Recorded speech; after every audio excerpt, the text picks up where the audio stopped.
Hello, ladies and gentlemen, and welcome to the REC podcast, brought to you by the REC Toycast. I'm your host, Roman Chavez, and with me, as always, Erik Icarus. Eric! What's up, man? We got a big tuna on the line today. What? And Jordan Tunney's here. Oh my Yeah. God, he's right over there. Yeah, I actually hate tuna, but Yeah. I've always been the big tuna. So. Yeah, you know, I nickname most people. Yeah. I nickname most people. It's what we do.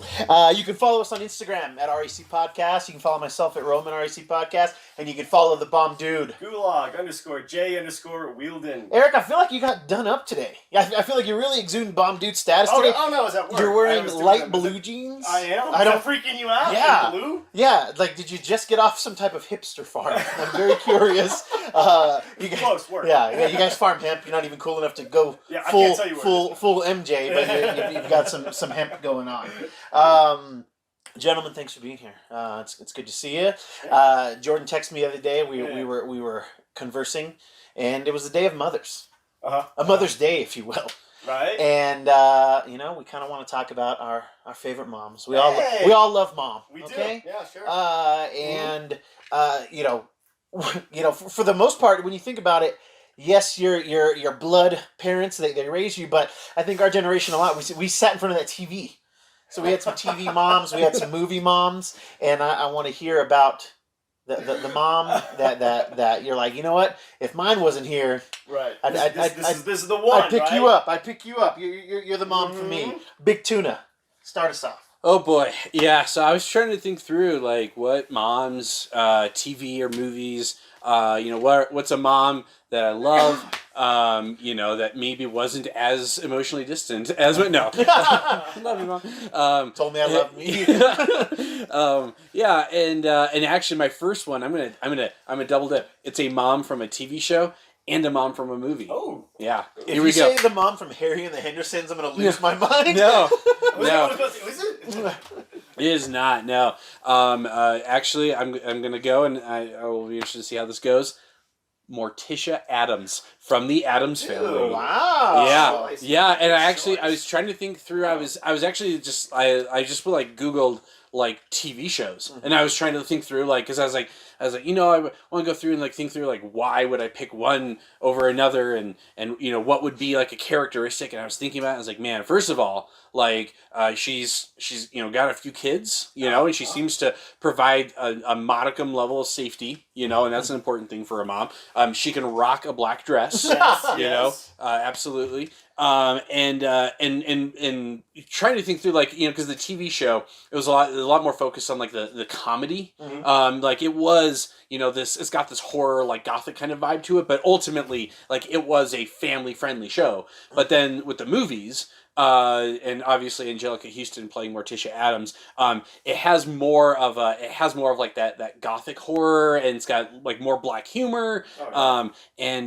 She just she was just always about it, just being a mom, being a wife, and just taking care of that huge old house. And so I gotta say Morticia Addams. I loved the aspect that she was super supportive Yes. of her kids. Yeah. Like she whatever they were into, she was about it. And she's pushing them to like, go ahead and throw swords at each other. Just get good at it, Yeah. I love that aspect to the character. I think that was a really good part of that character. Find what you love and do it. Yeah. Get some Find what swords. you love and let it kill you. Wachowski there. Oh, interesting. Eric, I'm very interested to see what you would say. Now, I'm not going to lie, though. Big Tuna, that really did throw me. That's not what I thought you'd open with. Oh, okay. That Morticia felt like a closer, so I'm curious to see where we go from It here. is all downhill from here. Okay, cool. Yeah. Oh, no. All right, Eric. I'm curious to see what you have to pull from the ether for us. I'm going to have to go. You're going to have to help me here, man, because the name keeps escaping me. This is my first favorite movie mom. It's Elastigirl. Oh, nice. I don't know her real name though. Yeah, I don't know either. Something Parr. Is that what it is? The last name is Parr. Yeah, Elastigirl from he's The Incredibles. Yeah. Oh, wow. That was on my short list. So I was thinking Holly Hunter, who voices. Sorry. Yeah. Man. But just that's who you want your mom to be. Mm-hmm. That is the ideal mom. Just protective, supportive. Yeah.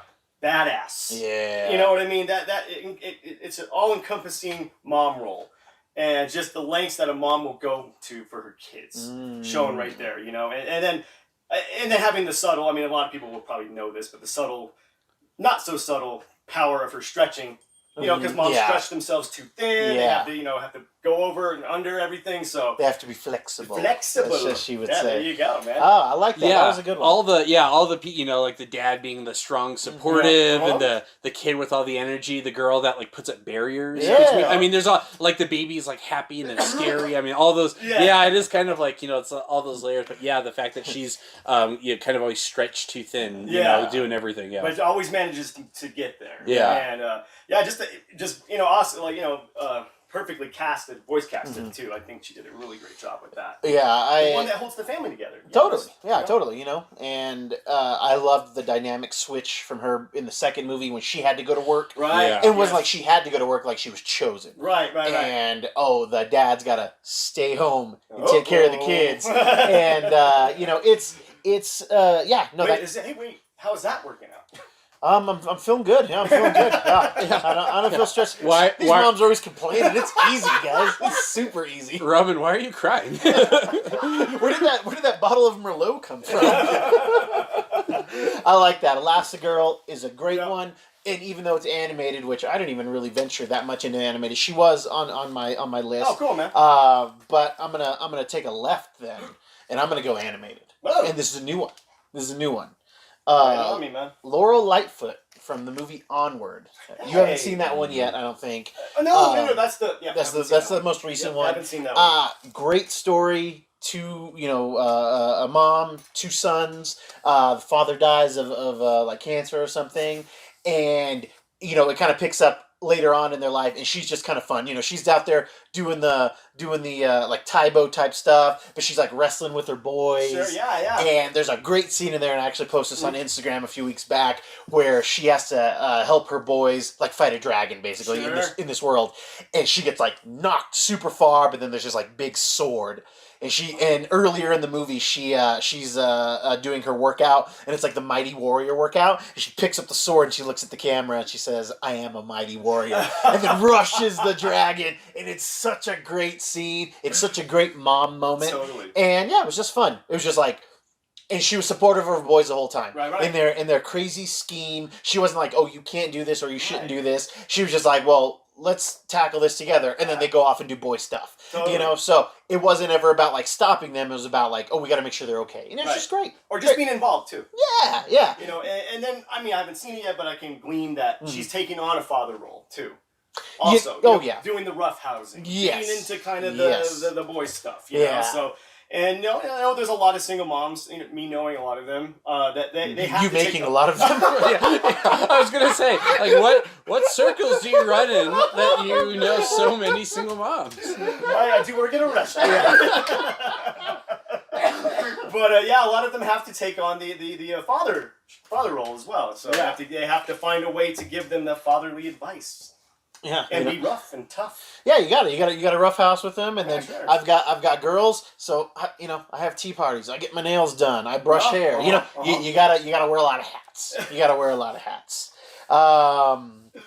got another one for us, Big Tuna? I do, yeah. So this one is, it's funny going like from like the hearing like all these moms who are like nurturing and supportive, and this is a supportive mom. Like makes maybe some poor choices, and that is Regina George's mom, Amy Poehler from Mean Girls. And I love Mean Girls, but what I love about her is that she, maybe to a fault, she really wants to be her daughter's friend. Yeah, and I think so often in stories, movies, they always portray. The teenagers are the protagonists. They have to overcome something.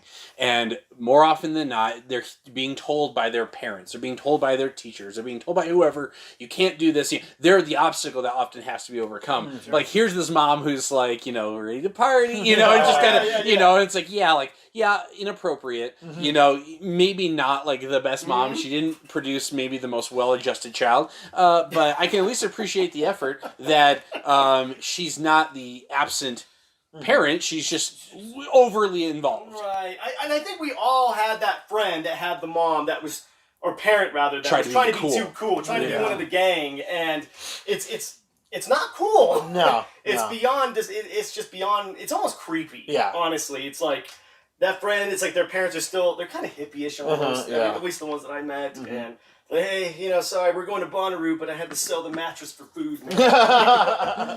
Yeah, you owe me for Burning Man. I like that. That's another. That's an interesting one. Yeah, I like the support element of it. Yeah, there you go. Hey, you know, when you have a Chihuahua chew on your breast implants, you know, it's always funny. It's always funny. It's always good for a hoot. Sarah Connor. Sarah Connor. Wow. Connor. We could argue both sides of this. Well, we will. She could be seen as probably one of the worst moms, but I'm arguing for good mom. Okay. All right. You know, she sees the end. Mm-hmm. She knows what happens to mankind. She's just trying to prepare her son for what he's destined to be. Maybe she doesn't go about it the right way, but is there really a right way? You're the savior of humanity. Deal with it, you know. But you know, I see that was like the first movie mom where I saw like moms as lionesses. Like you're going to protect this kid at all costs, no matter what. And it was the first time I was like, wow, this is insane. I don't know if I've ever seen a woman be this strong on film before.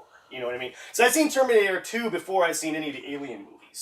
Before I got to see Ripley. Mm-hmm. So that was the first time I'd seen an empowerment through a female character. Okay. So, yeah. Yeah, you know, especially when you see that jump from Terminator 1 to Terminator 2, just how Sarah changes. Oh, drastic. But I think that if you talk to John, you know, he wishes they had less machine gun training. Big time, yeah. He does say he tells the Terminator that. You know, and then, you know, getting yourself caught, getting yourself locked up. For me, I think it feels like she was more concerned about the future and not as much about John. It could, definitely. So, sure.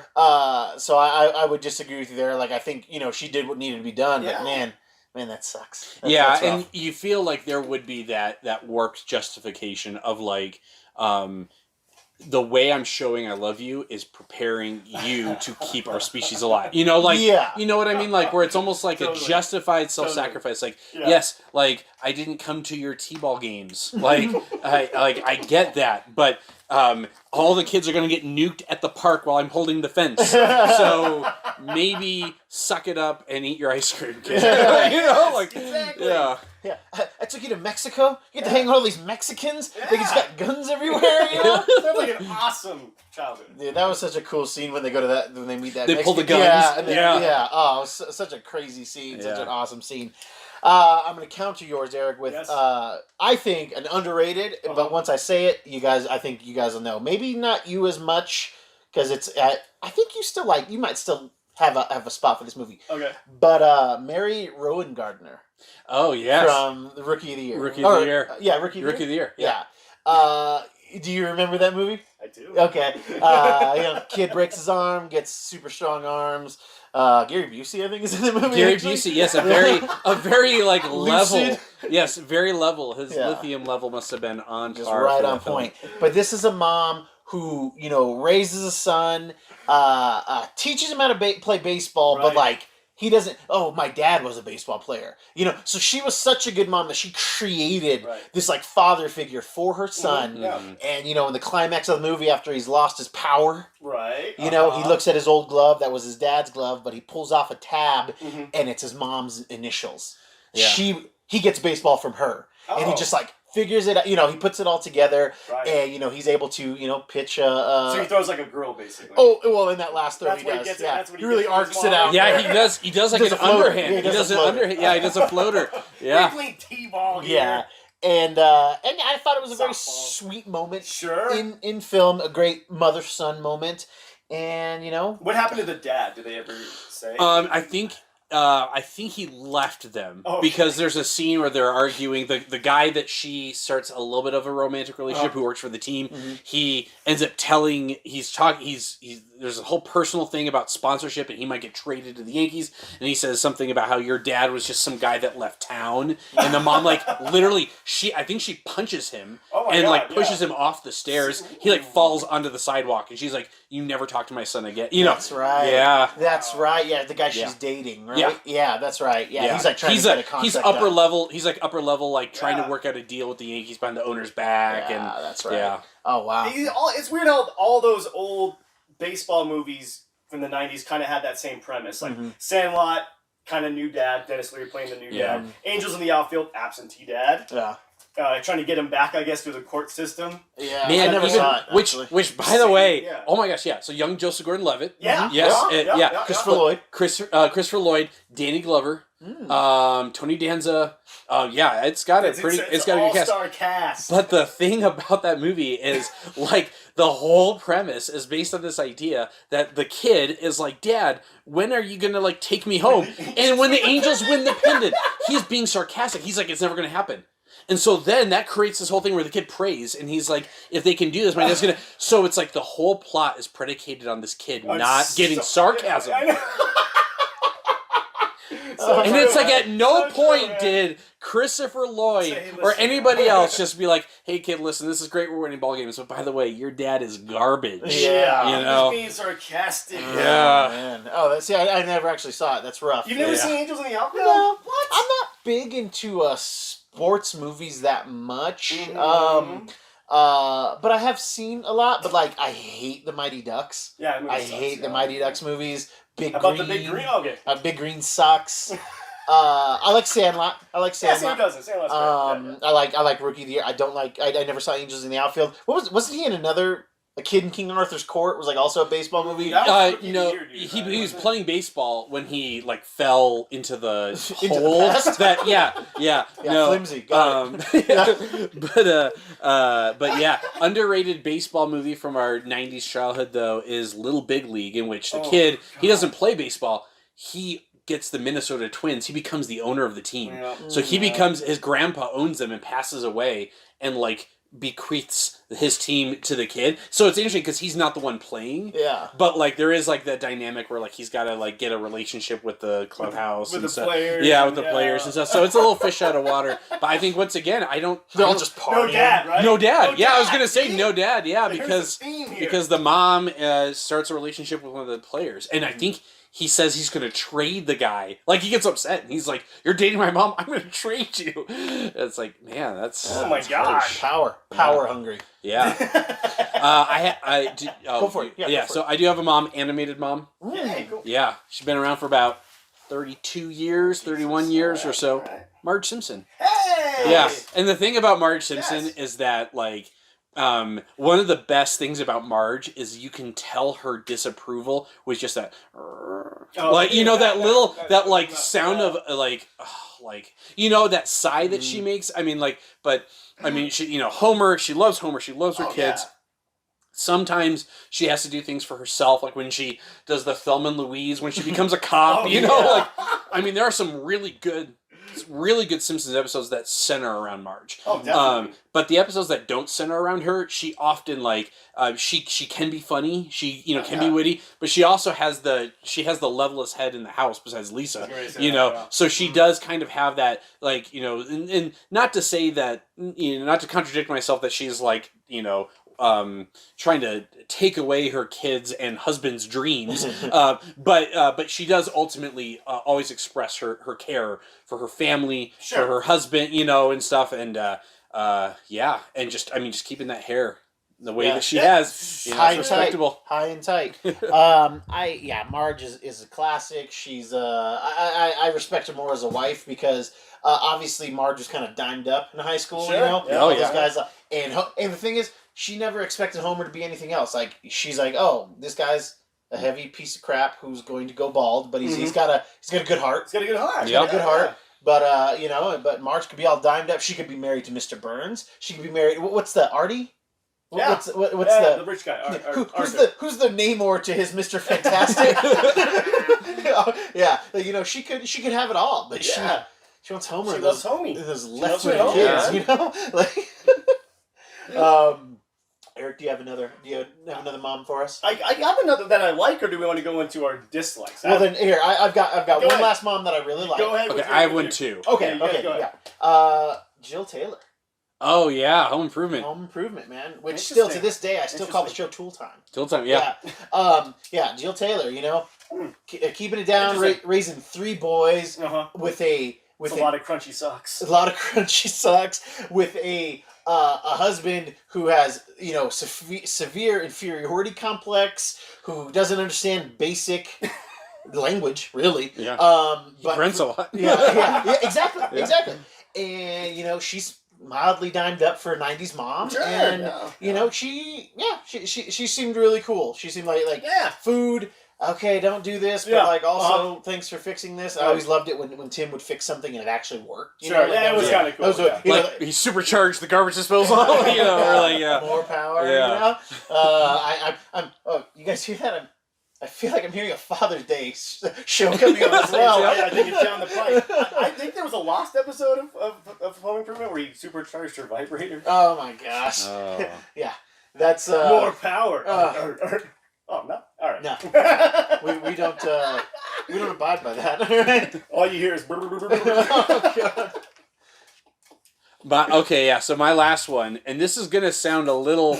This one's gonna sound a little interesting. Is Mrs. McAllister from Home Alone? That was gonna be the one I hated. Okay, but here's the thing. So here's the thing. Okay, my first response was I had her on my hated list because I'm like she left her child twice. There we go. Okay. Okay, but here's the thing. Especially in the first movie, she literally will do anything to get back to her kid, except make sure he's there when we start. Yes. But I will say, as a parent, there have been times where it's like you flew to Paris without your son. Yeah, I actually flew to Reykjavik. It's beautiful this time of the year. But I just think about all the time, from the moment she realizes on the airplane until the moment she walked through the door, she was willing to sit in a U-Haul with John Candy, the Kenosha Kickers, and it's like Kenosha rapists. Yeah, you better believe they were gonna make her pay for that ride. I mean, that was good. But here's the thing, and the more I thought about it, even though in the end she gets through the door 20 seconds before everybody else does, right? That always irritates me. So it's true that what she did was, it was about as fruitless as her womb. But but still, I think that it was one of those moments where you saw it when she was in Paris. She when she was back in the U.S. and just couldn't get she was like, I'll sell anything, I'll do whatever, just to get back to my kid, I think it was her paying penance to get back to her son. It was almost like Dante's Inferno. It's crazy. It's crazy though because everybody forgot about Kevin, but she was the only one. I mean, intuition. Kevin! Yeah, and she was the one. The dad was like, "Yes, we'll go and we'll call." And there's a logic. We were watching it around Christmas, and I was like, "Wait a minute." So if the phone lines are down. How is he able to call? Yeah, how is he able to leave a message? Yeah, but anyway, all that said, not perfect, but she did more than the rest of the family to achieve the same result. And honestly, if that is not what motherhood is, doing a whole lot more for what other people do and kind of take for granted, I don't know what else is. Well, she was the first one on my... Well, she was the second one on my list of moms I don't like. She was on my first. She was my first because I could give her a little leeway if she didn't do it again in the second movie. Mm-hmm. She didn't learn her lesson. That's true. She was just as kind of mean and dismissive in the second movie. Mm-hmm. It's she still had the blinders on to Kevin. And I just didn't like that about her. Yeah. She had this shrill nature about her. Yeah. Everybody in that family kind of just sucks. Yeah, they're all privileged. Yeah. I think that's a part of it. Is there an internet theory on his dad's in the mob or something? Yeah. Okay. Yeah, it was dirty money. It's how are they paying for this trip? Yeah. But they mentioned the brother. I think the brother paid to fly them out to Paris. Yeah, but the house and all that stuff. Yeah, there's something going on. Chicago for because they don't ever find out. Chicago. No, that snow fell from the sky. Do you have another mother that you? That was a mother you liked. Give us your second mother that you don't like. I just think she's a bad mom. I like her because she makes me laugh. It's gonna be Agnes Skinner from The Simpsons. Oh, nice. Very funny. Seymour.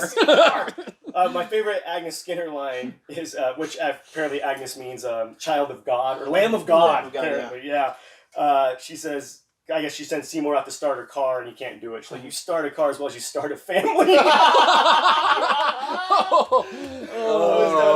She's probably the worst mom you could have as far as emotionally abusing somebody. Yeah. But it's funny. Dude, yeah, it's hilarious. You can't. Is hilarious. Yeah, but just if that was a real world situation, it would not be that funny. Well, what was the scenario in which like some usher like moved them, and she's like, well, maybe you should have said something. Seymour was like, he did. The usher said said that we couldn't sit here or something. She's like, you wish you were an usher. I had Kate McAllister on my list of moms that I do. Oh, we already railed her. But I'm gonna give you and Jordan, I'm gonna need you to help me with the first name though. Yeah, I can do it. Marty's mom, Marty McFly's mom. mom. Lorraine Bates. Yeah. And the reason she's a terrible mom is because regardless, okay, she didn't know. He was a handsome guy. She didn't know. Twice, Kate McAllister leaves her son, but she felt it. Okay. So you gotta feel. No, she didn't feel it, and that's why it's okay. You gotta know. There's gotta be some type of internal feeling. Just like in a Supernatural, when Dean tells past Mama, oh, spoiler, Eric, I apologize, that hey, I'm your son from the future. She knows. Like she believes him because she's a good mom. But Marty's mom, not so much. She was like 17 though. Jesus. I'm sorry. Yeah. I don't know what you're getting at, but all right. Yeah. So you don't like her because she almost had sex with her son, and then basically has almost a sexual assaulter doing housework too. Yeah. Keeping a sexual predator around the house as well. Exactly. As I said, I don't know if you listened to our last episode. I did. Yeah, but and actually I was thinking it, and then one of you said it, like, it is the absolute like alpha move. It really is. It's like, because the thing is, it's easy to throw somebody away that's garbage, but like every time you need that card, like it's it's not a one-time punishment or consequence for what he did. Yeah. Is that how all rapists should be punished? But you know what though, and I'm like, I know some BTTF fans don't necessarily care for the second one. I know there's some that like they put it on the bottom three, but as soon as he sees the DeLorean take off, Biff changes. Mm-hmm. He's the mild-mannered guy, and then he's like, Marty, and you don't see it in the first one, because the first one you see the car take off, but in the second one, when they reshot because they had a new girlfriend, Jennifer was recast for the second one and third one, and Biff's going out to show Marty something, I think, for the truck, and he sees the DeLorean fly, and he sees his face change, and it's almost that idea where it's like, yes, he's been mild-mannered for years since high school and these things, but he didn't really change, because just seeing that like starts putting him on that path, so. But yeah, the DeLorean. I will say, Lorraine, like it's so funny because like he sees his mom and how she is, kind of beaten down by her marriage and all this sort of stuff, and like, but then like going back and see like. She's quite different. Because it's alluded to that she's like having an affair on George, right? Like in the original one, like in the beaten down, like.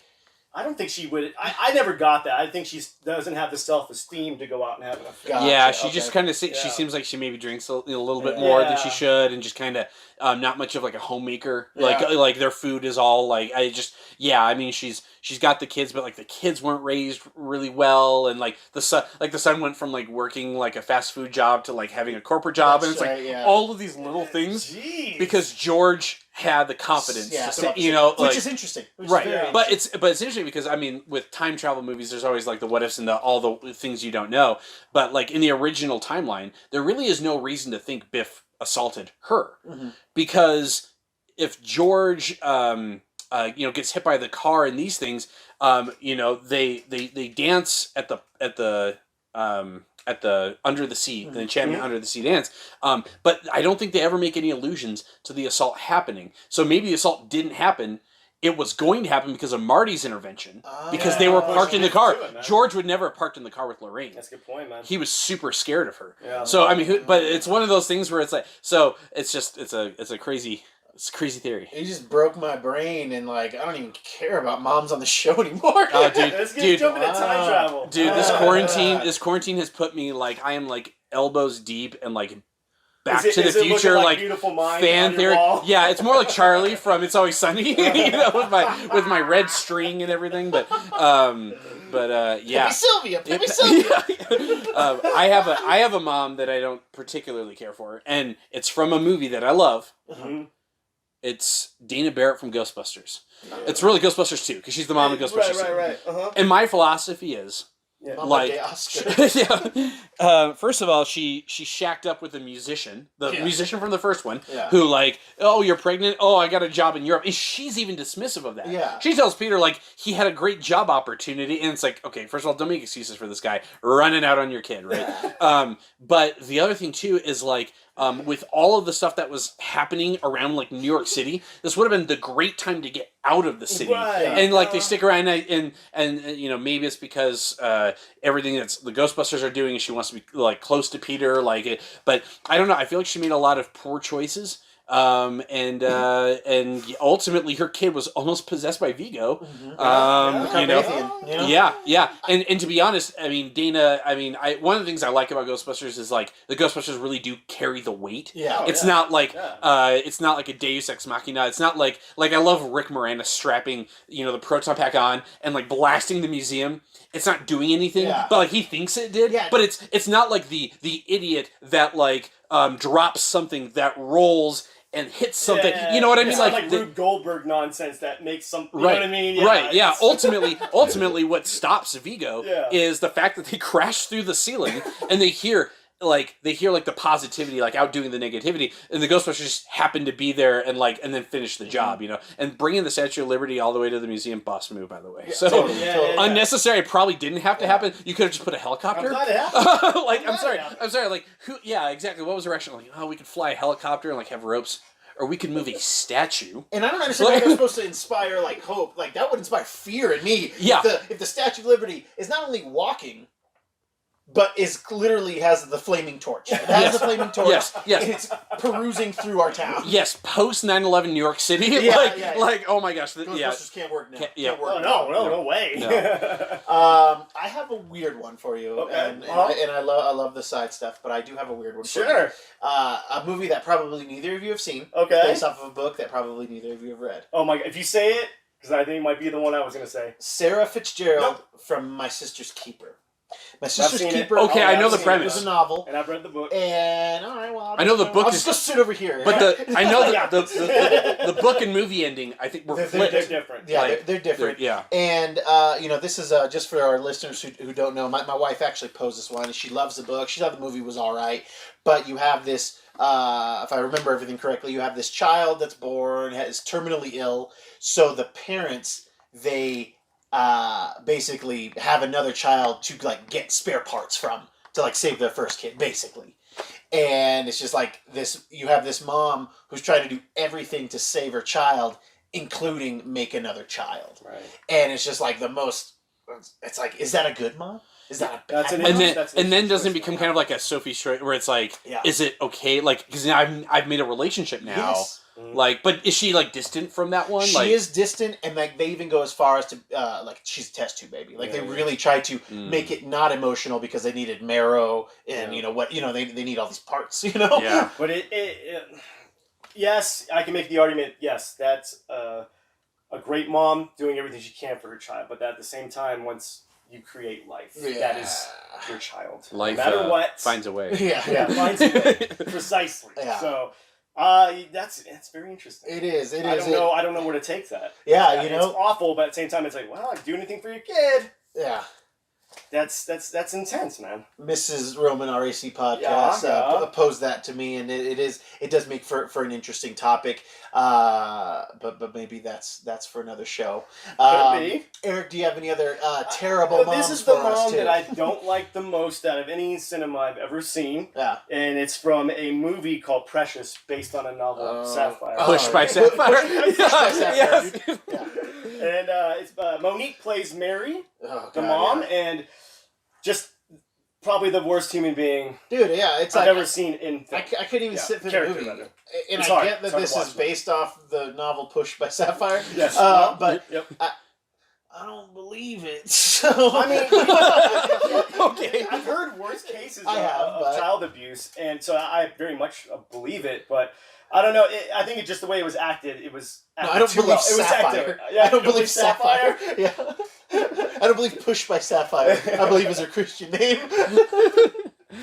But yeah, just portrayed too well by Monique, who, for our younger listeners, she was a comedian at one time. Yeah. And to see her play this vicious, awful person, I can't even call her a mom. Yeah, she did. Her performance is compelling. It's just, but she gives an excuse to why towards the end, she gives an excuse why she was so abusive, and that made it worse for me. Yeah. It's like you're trying to give yourself an excuse for physically and mentally damaging your child, and it's like you can't have an excuse. I'd rather her just say, "I like doing it." Yeah. I'd rather her just say that. Mm-hmm. Yeah. So you suck. And I want you to know it. Yeah, it's terrible. Yeah. Exactly. I almost wonder if those people have to tell themselves that. Yeah. Like they reflecting, like, I have this broken relationship with my child. Mm-hmm. Like I had to be what they needed me to be. Almost like not making the comparison of the characters, but like the mindset of like the Sarah Connor mindset. Sure. Yeah. Like I'm sure she wanted to be the best mom, loving mom, right? But she felt like she had to be something else. Like she had to be a general, not a mom. Lawyer, regardless. Yes. Yeah.